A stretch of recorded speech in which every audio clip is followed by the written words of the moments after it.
terceiro ano, meu nome é Joyce, estamos aqui para mais um encontro, mas antes de iniciarmos, prestem atenção, não deixem de realizar a atividade no Classroom, acessando o link número 1, envie e aí sim sua presença foi garantida.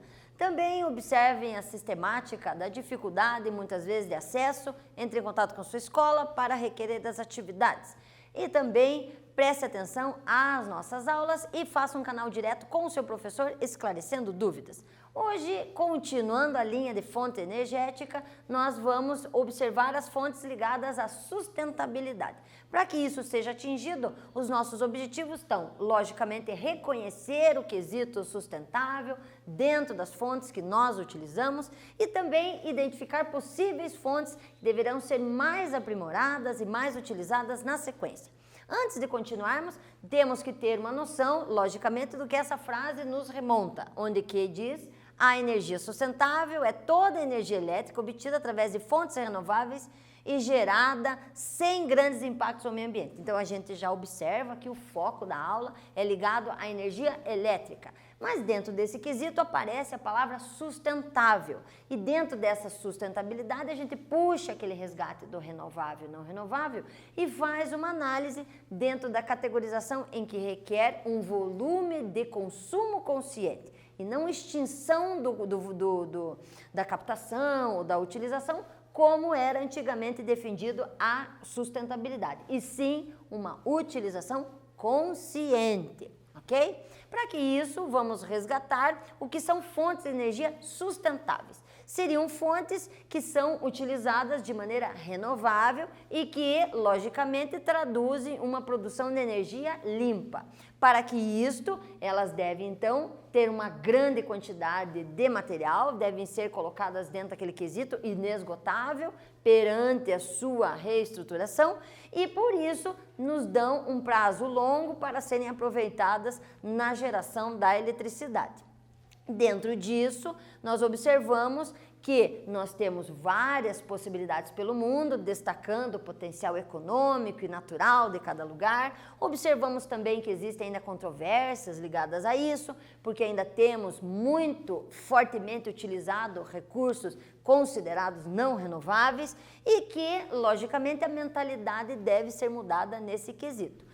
Olhando nesse aspecto, nós temos 6 principais itens que devem ser destacados como sendo energia limpa, que nós vamos ver na sequência. Agora, nós vamos então fazer a primeira atividadezinha, onde nós destacamos essa questão da renovabilidade, em que diz assim: as fontes não renováveis podem esgotar-se totalmente em prazos variáveis, pequeno, médio e longo prazo, de acordo com a extração, consumo e disponibilidade. Então, observem que a forma como tratamos o conceito, ela deve ser sempre embasada na extração, consumo e disponibilidade. Das alternativas abaixo, qual delas apenas fontes renováveis de energia? Então, vocês vão olhar as alternativas, fazer um resgate do que nós falamos já de fontes energéticas e destacar quais delas, na frase toda, é que encaixa no quesito renovabilidade. Letra A, biocombustíveis, petróleo e carvão mineral. Letra B, energia solar, energia eólica e urânio. Letra C, urânio, gás natural e energia hidrelétrica. E letra D, energia hidrelétrica, energia solar e biocombustível. Bora lá, voltamos já já.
Então, retomando, dentro da categorização, logicamente vocês acertaram que dentro das características nós vamos ter energia hidrelétrica, solar e biocombustíveis dentro dessa categorização de consumo, disponibilidade e extração. Lembre-se que todas elas, por mais que a gente ainda não tenha entrado em energia solar e biocombustíveis, devem ter aspectos positivos e negativos a serem ressaltados. E já aproveitando a alternativa, nós já entramos em energia solar. A energia solar vem sendo muito difundida, muito valorizada, muito explorada, porque ela nos tem como a possibilidade de desfrutar tanto da luz quanto do calor. Esta possibilidade também se traduz em energia elétrica. Então, foi feita a adaptação da radiação. Isso é interessante nós destacarmos, porque quando falamos em radiação, normalmente lembramos só de nuclear, mas na energia solar nós vamos absorver e utilizar a radiação solar e transformar ela em potencial energia elétrica ou potencial aumento de calor. Para isso, nós devemos ter duas adaptações.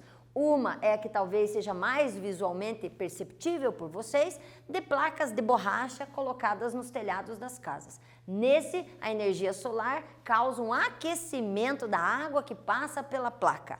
Ela é um pouco mais barata, mais acessível, mas ainda dentro do que nós temos como barato e caro hoje, no quesito transformação de uma casa e não construção, ainda é um pouco cara.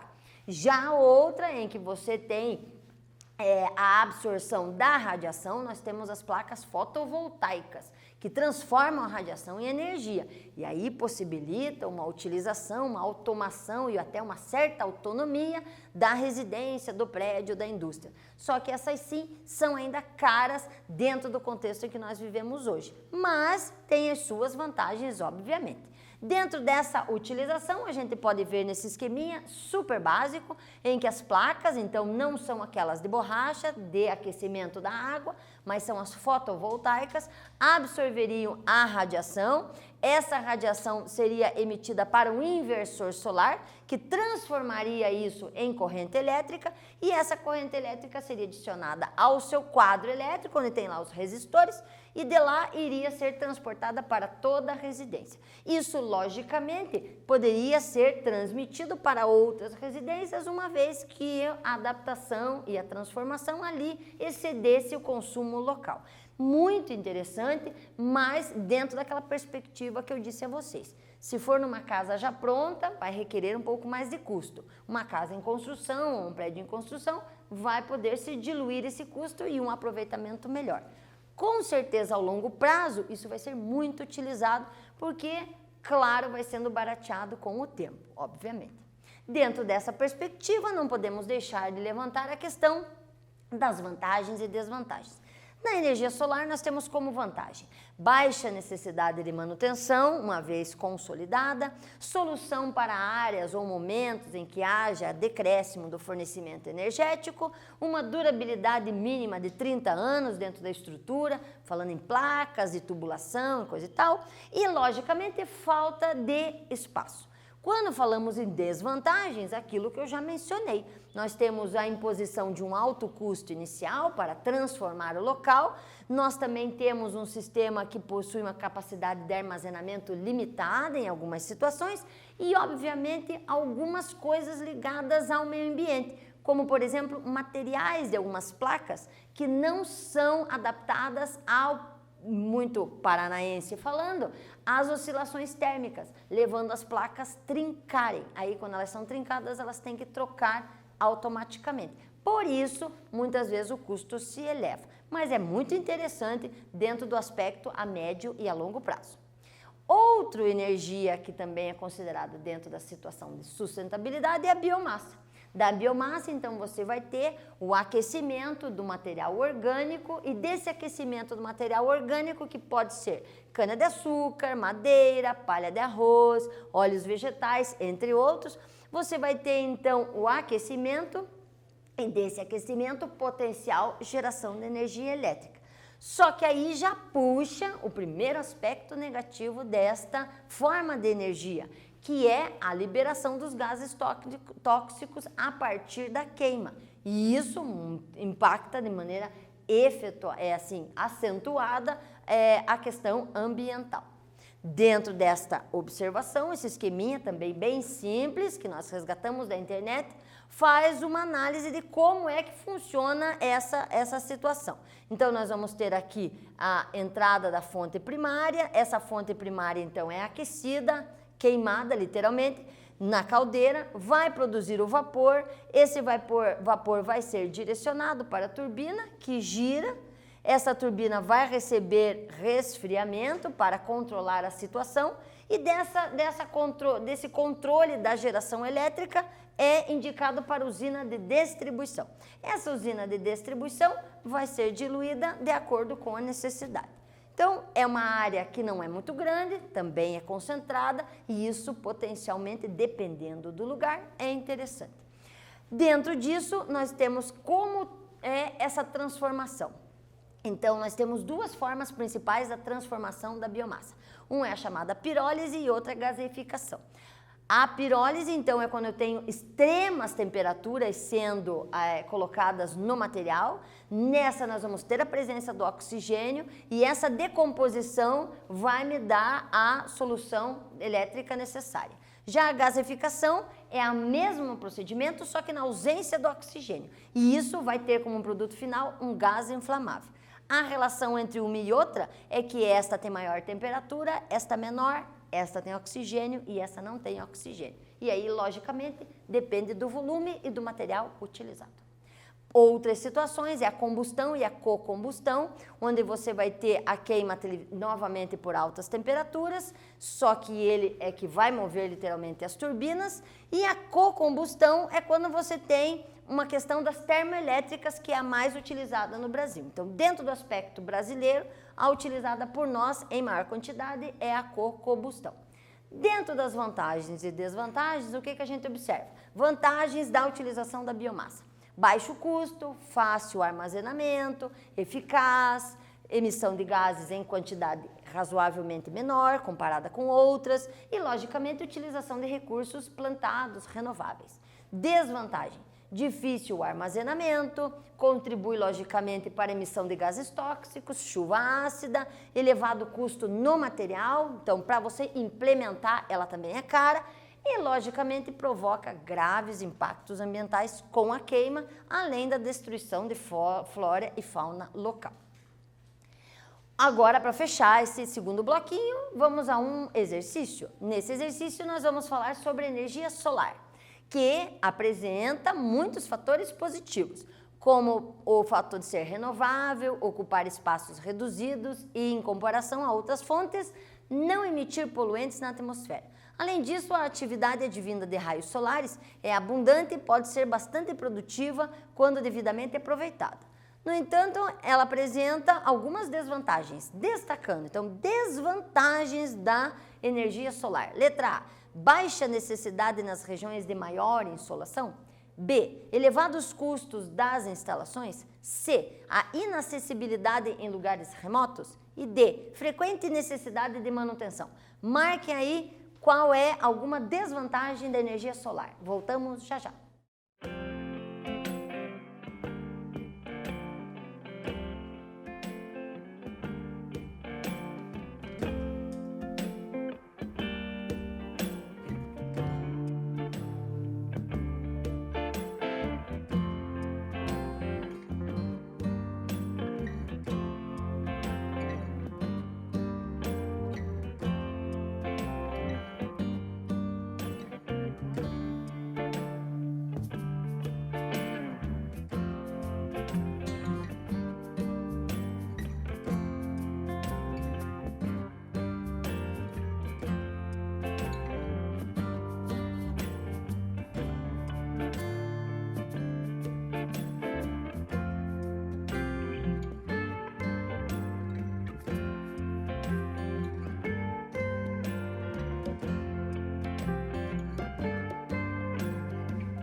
Então, alunos, vamos ver a correta execução. Para fazer essa execução correta, muitos de vocês podem ter apontado a baixa insolação. Mas lembre que durante a explicação de emissão de raios solares, nós falamos em radiação. Então, quando se fala em placa fotovoltaica, mesmo em dias nublados, existe radiação solar. Então, não há diminuição da absorção de raios. O que existe quando falamos em insolação é no quesito das placas de borracha para aquecimento da água. Aí sim complica. Mas como estamos falando no geral, então nós vamos marcar a letra B, que em termos de custo ainda é elevado o alto investimento a ser realizado. Na continuação, energia oceânica. A energia oceânica pode aparecer para vocês como energia das marés. Então, a gente, observando o potencial hídrico da maré, literalmente subindo e descendo, e do movimento provocado pela presença do vento e que forma as ondas do mar, nos dá um potencial movimento de energia cinética. Essa energia cinética, logicamente, pode ser aproveitada. Mas muito se questionou como construir uma máquina que aproveitaria a força da maré, uma vez que ela tem aquele processo de subida e descida. Muito se questionou, muitos tipos de protótipos foram feitos e hoje nós temos alguns funcionando.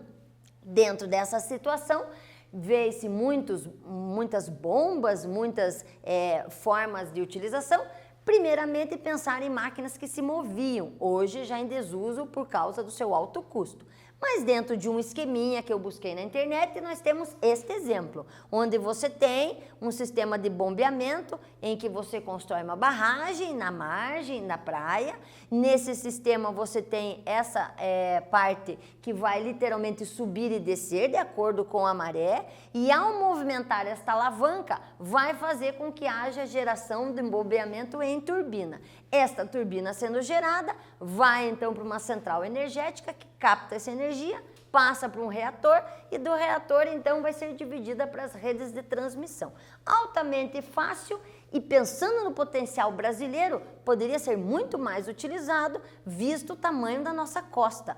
Então, é uma possibilidade de utilização a médio e longo prazo, tentando fazer uma divisão da utilização de fontes energéticas brasileiras. Dentro disso, nós fechamos, logicamente, antes de continuar nessa, eu gostaria de frisar alguns pontos. O que tem de positivo nessa? Logicamente, seria limpo, seria uma otimização do lugar, não seria muito grande o espaço ocupado, mas também tem pontos negativos. Então, poderia ser num lugar turístico que não fosse mais aproveitado, teríamos que ver o custo real de todo esse maquinário, que deve ser adaptado à não corrosão em decorrência da maresia. Mas altamente interessante este processo. Outra energia que pode ser também considerada dentro da sustentabilidade, só que não muito usada no Brasil, é a geotérmica. Eu digo não muito usada porque existe a possibilidade, mas no Brasil ainda não foi colocada em prática. Ela então utiliza a geração a partir dos geysers, que é, logicamente, uma energia praticamente inesgotável dentro da estrutura em que o planeta está ainda de formação. Então, nós aproveitaríamos o vapor dessa água concentrada, esse vapor seria canalizado para uma torre de refrigeração, que literalmente diminuiria a temperatura da água, mas este movimento do sobe e desce da água iria fazer com que uma turbina seja movimentada e novamente o mesmo processo se concretiza, movimentando, gerando energia elétrica, vai para um alternador que o transforma e depois vai para a rede de distribuição. Mesmo caminho, só que com uma fonte diferenciada, mas em quantidades reduzidas aqui no Brasil de água dessa forma concentrada, torna-se um pouco mais complicado para nós. Vantagens desta forma de utilização: não opera com combustíveis, então não queima, não agride o meio ambiente de forma de poluição do ar, tem uma baixa produção e é flexível e não é muito vulnerável ao clima, então o clima não interfere nela. Mas desvantagens. Desvantagem é o aprofundamento do lugar, porque você vai tirar água, então você pode provocar um vazio que pode descer, emissão de gases tóxicos, poluição sonora por causa do aquecimento, contaminação talvez de rios e lagos e, logicamente, por uma quantidade reduzida, alto custo. Essas são as principais desvantagens. Para a gente finalizar, uma questãozinha do Enem, bem densa, que vocês devem estar adaptados, com uma introdução bem substancial, que já nos dá dicas do que ele quer. Então, Enem 2008, a energia geotérmica tem-se origem no núcleo derretido da Terra, onde as temperaturas atingem 4.000 graus Celsius. Essa energia é primeiramente produzida pela decomposição de materiais radioativos dentro do planeta.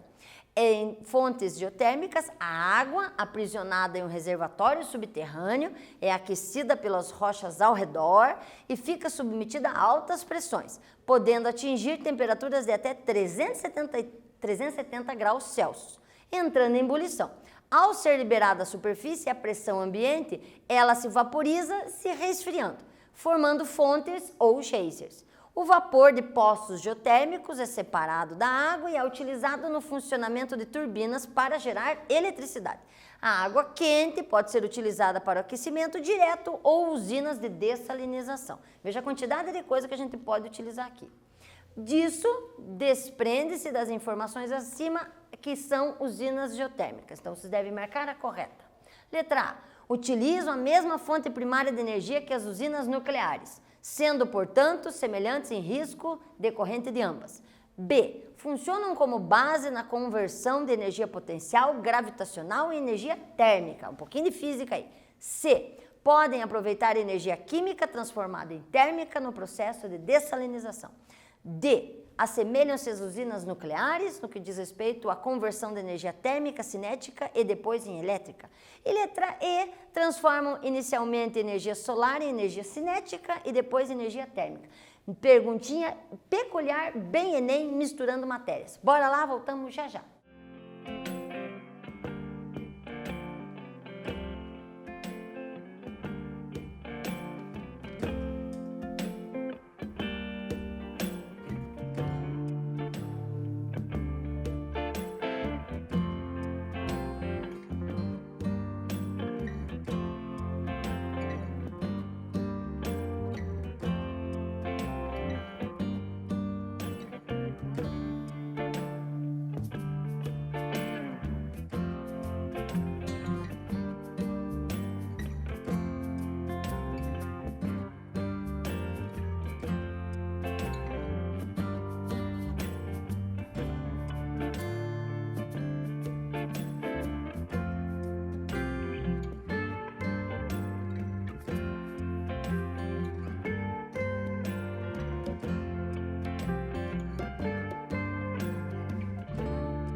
Então vamos verificar a correção. Nós vamos ter a letra D. Literalmente, nós temos uma conversão muito similar, onde você tem a energia de calor térmica na energia nuclear através da fissão nuclear, aqui no caso da movimentação da água, que transforma em movimento, que é a energia cinética, e que depois este movimento vai ser convertido em energia elétrica para fechar o conceito geral de energia geotérmica.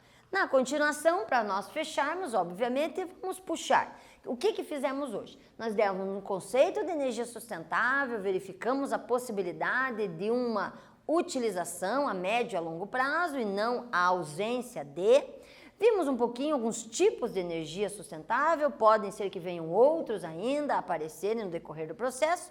Dentro desses, a gente destacou a energia da biomassa, geotérmica e oceânica, para dar um exemplo, e, logicamente, como sempre, puxamos vantagens e desvantagens dessas fontes energéticas, porque a gente tem que avaliar quais são os prós e contras que apresentam-se em todas elas, indiscutivelmente. Nos encontramos numa próxima ocasião. Até outro dia. Até mais.